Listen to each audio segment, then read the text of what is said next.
Actually, the top two stories probably in college basketball did come out from the West Coast. The other one was UCLA going to Arizona and putting a number down on the Wildcats, a team that I feel like is maybe one of the toughest teams to knock out in the tournament, given the balance of their roster as well as their head coach.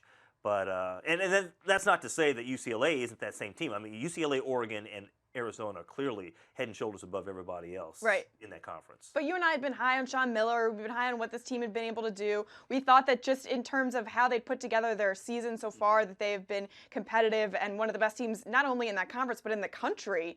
And then to have UCLA, I'm telling you, this team, they started off, this Bruins team, offensively looking really hot, and then people were doubting them because they were scoring all these points and were allowing all these points as well. So they questioned their defense. Once they got it together on defense, and they have this team gelling, I don't know, this Bruins team to me is really dangerous. And if they're going to take a huge win over a team that you and I both agreed was one of the strongest in the country, what does that make UCLA? You turn around and you say, well then that makes them obviously a very tough competitor in terms of some of the top teams and the top handful of teams. So I will say I love this. I think in this case anyway, it's a good thing because these three teams keep knocking each other off. Right. And I think this is a good test for all of these three teams.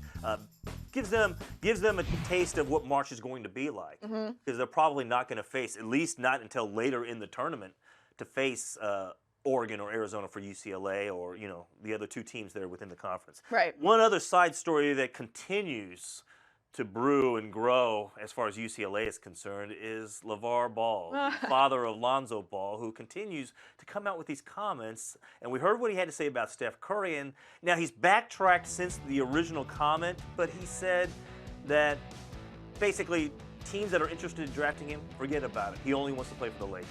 Like, what's going on here with this guy? If this is my dad, and my dad would never do anything like this because my dad is the opposite.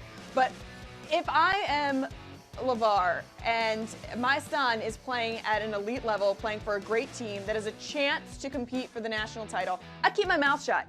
I don't say anything to get in his way. I don't say anything to put a target on his back. And not only for his son, but for his other sons as well, because he has several sons that play basketball, and all of these kids are now looking up to the father and going, what's with these comments? No, I don't know if they are. I wonder if somehow, some way, they're actually feeding off it somehow. But as far as the optics and from everybody else, from the outside looking in, everyone's like, why are you causing any type of distraction to your own sons? And why are you bringing this up? Look, it'll play itself out. And to your point, why make him a target not only in the college game, but in the pro game? You better believe the first time he goes up against the Warriors, unless he gets drafted by the Warriors, that Steph Curry and company are going to do everything they can to shut him down. And they probably will. He's going to have some adjustment period going to the NBA game, no matter how good he is right now.